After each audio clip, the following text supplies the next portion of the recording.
La route a fait une nouvelle victime la nuit dernière. Une jeune femme de 26 ans a perdu la vie dans un accident en 2 roues.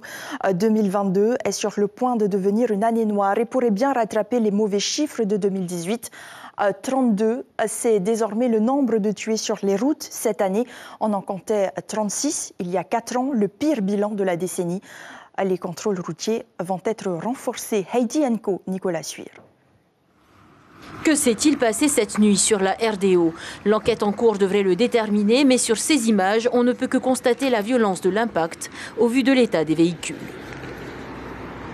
Cette nuit, il y a de nouveau un drame sur la route à hauteur de la commune de Fara, sur la RDO, impliquant 2 véhicules et un 2 roues. Le 2 roues aurait été percuté par un premier véhicule qui lui-même a percuté un second véhicule. Mais il est trop tôt pour parler des circonstances précises de l'accident. L'enquête déterminera le rôle de chacun dans cet événement tragique.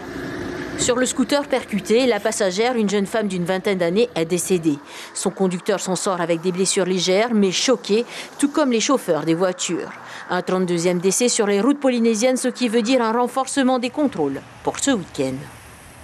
Donc là, on va essayer de redoubler d'efforts, on va dire au niveau du nombre de militaires et de policiers présents sur la route et au niveau des créneaux horaires sur lesquels en fait nous on n'est pas présents habituellement.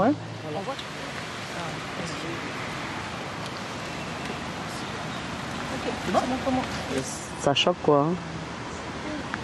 Ça t'a choqué parce que... Comme je suis aussi en engin et ça m'a fait de la peine aussi pour les personnes qui ont été accidentées. Pour qu'eux nous disent d'être vigilants et de faire attention sur la route, quoi. Alcool, vitesse et stupéfiants sont les 3 causes principales des accidents routiers en Polynésie. Des comportements peu responsables à la prise du volant. Depuis janvier, la gendarmerie note une augmentation de 125% des délits de grande vitesse. Enfin, sur les derniers accidents, les victimes les plus vulnérables sont les 2 roues. Et on vient de l'apprendre, un autre accident s'est produit il y a peu de temps devant le parc Pauf Hay. Une scooteriste a percuté un pick-up et s'est retrouvée coincée dessous.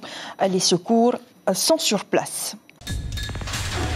L'information en continu sur Polynésie la première, Internet et réseaux sociaux.